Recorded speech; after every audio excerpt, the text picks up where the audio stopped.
Welcome students, class 10 trigonometry chapter 8.1. Trigonometry is right angle triangle, is based on right angle triangle. So first question, and before first question just see what Pythagoras theorem is. So Pythagoras theorem versus trigonometry. Pythagoras theorem और trigonometry में क्या संबंध है, या हम दोनों को एक साथ कैसे कंपेयर करें. तो पाइथागोरस थ्योरम के बारे में हम जानते हैं कि ये क्या कहना चाहता है. पाइथागोरस थ्योरम कहता है कि अगर एक राइट एंगल ट्राइंगल है और उस राइट एंगल ट्राइंगल की जो साइड्स हैं वो ए बी एंड सी अगर मान ली जाए तो A square plus B square equal to C square होगा. So A square plus B square equal to C square, ये पाइथागोरस थ्योरम ने कहा है. तो हम इस इक्वेशन से क्या देख रहे हैं कि हम क्या निकाल सकते हैं. If we know the length of two sides of a triangle and we need to calculate the third, we can use Pythagoras theorem. अगर हमें राइट एंगल ट्राइंगल में कोई दो साइड्स दी गई है तो तीसरी साइड्स जो है हम पाइथागोरस थ्योरम से निकाल सकते हैं. करेक्ट. बट अगर अब देखा जाए, however if we know only one side of a triangle and one of the internal angles, then Pythagoras is no use. अगर इस ट्राइंगल में हमें एक साइड दी गई हो और इंटरनल एंगल्स दिए गए हों तो पाइथागोरस के थ्योरम के सहारे या उसकी सहायता से हम जो है दूसरी साइड्स को नहीं निकाल पाते हैं.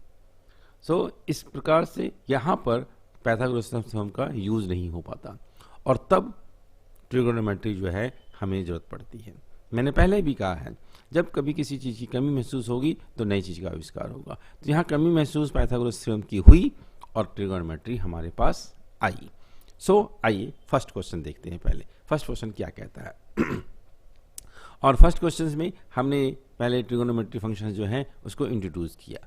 तो हमने देखा था कि फंक्शंस क्या होते हैं ट्रिगोनोमेट्रीज में. ट्रिगोनोमेट्री फंक्शंस जो है तीन फंक्शंस प्राइमरी फंक्शन हैं, साइन, कोसाइन और टेंजेंट. और इसके बारे में इसकी शॉर्ट फॉर्म हमने ली थी, that is called sine, cos and tan. Math बनाते समय हम केवल साइन, कॉस, टेन का ही इस्तेमाल करें. साइन, कोसाइन और टेंजेंट का इस्तेमाल करने की हमें जरूरत नहीं है. सो साइन, कॉस और टेन अगर देखा जाए तो इनकी परिभाषा ये कहती है कि they are simply one side of a right angle triangle divided by another.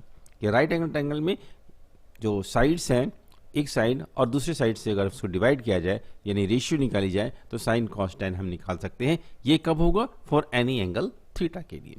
तो आइए, अगर ये एक ट्राइंगल है जिसमें एक एंगल थीटा दिया हुआ है, theta is nothing, it's just a name of an angle, और एक राइट एंगल ट्राइंगल है.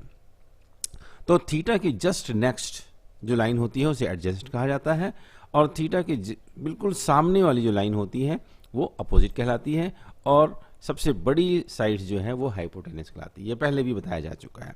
तो अब साइन, कॉस, टेन का फॉर्मूला क्या बनता है.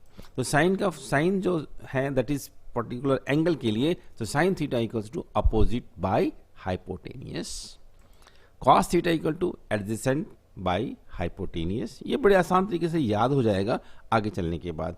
इससे कुछ ट्रिक्स भी हैं, हम उसे ट्रिक्स को इस्तेमाल करेंगे.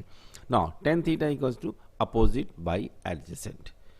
दूसरे शब्दों में देखें कि अगर हम साइन, कॉस और टेन को कैलकुलेट करना चाहते हैं, so calculating the sine, cos and tan, तो we can use A B by A C, B C by A C and A B by B C. अगर ट्राइंगल दिया हुआ है तो आप देखें कि ए बी जो है वो अपोजिट है और ए सी जो है वो हाइपोटेनियस है, और कॉस थीटा के रिगार्डिंग बी सी जो है वो एडजेसेंट है और ए सी जो है वो हाइपोटेनियस है.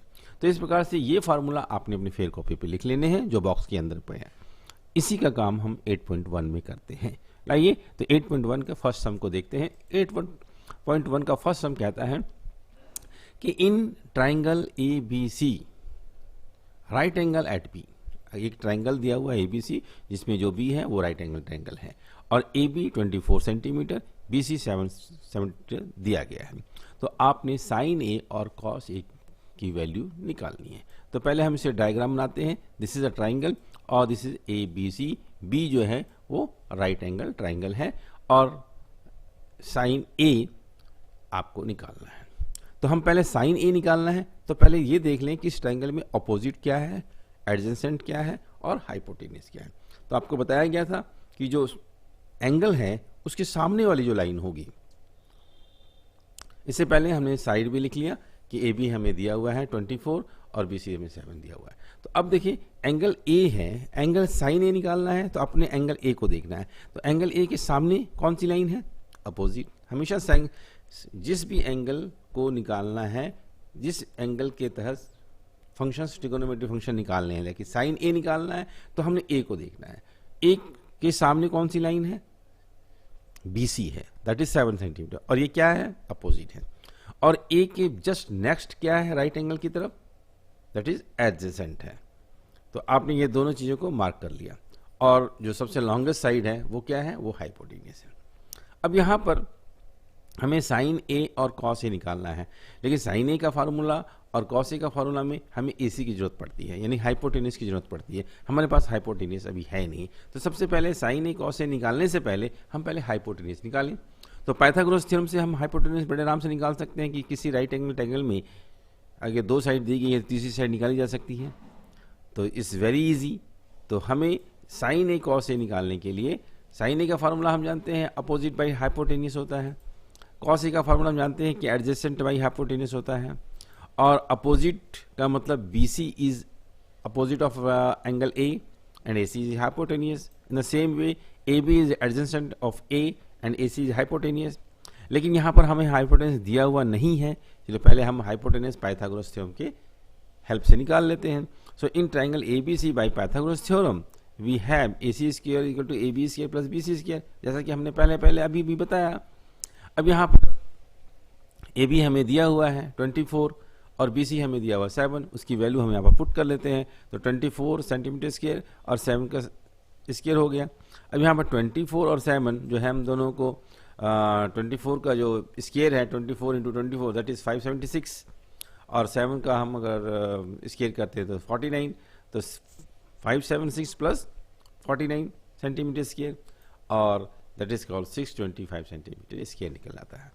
लेकिन हमें ये ए सी स्क्वायर की वैल्यू है, हम ए सी की वैल्यू निकालना चाहते हैं। तो अगर हम ए सी स्क्वायर से ए सी की वैल्यू निकालना चाहते हैं तो वो अंडर रूट में कन्वर्ट हो जाएगा। तो अंडर रूट 625 और 25 इज स्क्वायर रूट का जो है 625 का वैल्यू निकल जाती है। तो 25 को 25 से मल्टीप्लाई करेंगे तो 625 आएगी। तो under root 625 is equal to 25 centimetre. तो हमें क्लियर हो गया कि ए सी की जो वैल्यू है वो कितनी है, दैट इज 25 सेंटीमीटर है। करेक्ट, ये निकल गया। ये निकलने के बाद साइन ए निकालना आसान है, कॉस ए निकालना उससे भी आसान है। तो साइन ए का फार्मूला हो गया B C by A C और बी सी हमें 7 दिया हुआ है और ए सी अभी हमने 25 निकाला है। तो 7 by 25 is answer. In the same way cos A निकालना है तो cos A equal to A B by A C that is 24 by 25, that's again answer. Very much clear. मैं समझता हूं कि इसे आप अपने फेयर कॉपी में नोट करें और क्लियरली इस सम्स को देख लें। आइए 8.1 के फर्स्ट क्वेश्चन का सेकंड पार्ट देखते हैं। सेकंड पार्ट क्या कहता है? सेकंड पार्ट कहता है कि in A B C right angle triangle at B A B 24 और B C 7 centimetre determine sine C and cos C. जो हमें गिवन है सेम है, बट हमें निकालना है साइन सी और कॉस सी। बिल्कुल ही आसान है, हम उसी प्रकार से ट्रायंगल को बनाएंगे। बी हमें राइट एंगल दिया हुआ है, लेकिन इस बार हमें सी एंगल की बात करनी है। तो यहाँ पर जब एंगल सी की बात करेंगे तब हमारे लिए कौन सा अपोजिट हो जाएगा और कौन सा एडजेसेंट हो जाएगा, यही हमने देखना है। तो यहाँ पर 24 और 7 सेंटीमीटर दिए गए हैं। अब हमने साइन सी को देखना है, साइन ए भूल जाना है। तो साइन सी के सामने कौन सी लाइन है, वो अपोजिट कहलाएगी। और साइन सी के नेक्स्ट जो है राइट एंगल से जुड़ती है वो कौन सी लाइन है, वो एडजेसेंट है। बड़ी लाइन तो जो है वो हाइपोटेन्यूज होगी। तो यहाँ पर पहले वाले सम में और इस सम में यही फर्क है कि हमने एंगल सी को देखना है और एंगल सी के नज़र से देखना है कि अपोजिट कौन सा बन रहा है और एडजेसेंट कौन सा बन रहा है। Right, this is the important. यहीं पर बच्चे मिस्टेक कर जाते हैं कि अपोजिट कौन सा है और एडजेसेंट कौन है। एंगल के सामने वाली लाइन अपोजिट होगी, बड़ी लाइन हाइपोटेन्यूज होगी। तीसरी लाइन तो अपने आप एडजस्टमेंट बन ही जाएगी। तो आइए साइन सी निकालें और कॉस सी को निकालें। तो साइन सी का फार्मूला हम जानते हैं, साइन सी का फार्मूला हो चाहे साइन ए का फार्मूला हो चाहे साइन थीटा का फार्मूला हो, फार्मूला अपोजिट बाई हाइपोटेन्यूस ही होगा। अपोजिट कौन सी वैल्यू है वो एक अलग बात है। साइन सी और कॉस सी का फार्मूला हमने सेम वही लिख दिया। यहां पर अपोजिट बनती है A B is opposite of angle C और A C is hypotenuse, and in the same way B C is adjacent of angle C and A C is hypotenuse. तो पाइथागोरस थ्योरम के द्वारा हम hypotenuse को पहले निकाल लेते हैं। तो पाइथागोरस थ्योरम कहता है कि A C square equal to A B square plus B C square. तो हम ए बी और बी सी की वैल्यू यहाँ पर बिठा दें पहले की तरह ही, और इस प्रकार से हम देखते हैं कि 24 का स्क्वायर प्लस 7 का स्क्वायर, 24 के स्क्वायर को 576 और 7 के स्क्वायर को हम 49 कहते हैं। तो टोटल कर दिया गया 625 सेंटीमीटर, और ए सी की वैल्यू जो है वो under root 625 equal to 25, that is 25 is a hypotenuse. अब हम कॉस साइन सी को निकालेंगे। तो sine C equal to A B by A C, और ए बी है हमारा 24 और ए सी हमारा 25। सो 24 by 25 is a value of sin c, and this is the answer. And in the same way cos c equal to bc by ac, और bc जो है हमारे पास 7 दी हुई है और ac जो है 25 अभी निकाला हमने। तो 7 by 25 is a value of cos c, and this is the answer. So मैं समझता हूँ कि चैप्टर 8.1 का फर्स्ट पार्ट, पहले क्वेश्चन का फर्स्ट एंड सेकंड पार्ट बहुत अच्छी तरह से बच्चों को समझ में आ गया होगा। नोट करें फिर कॉपी में और दोबारा इसको देखिए। So thank you very much.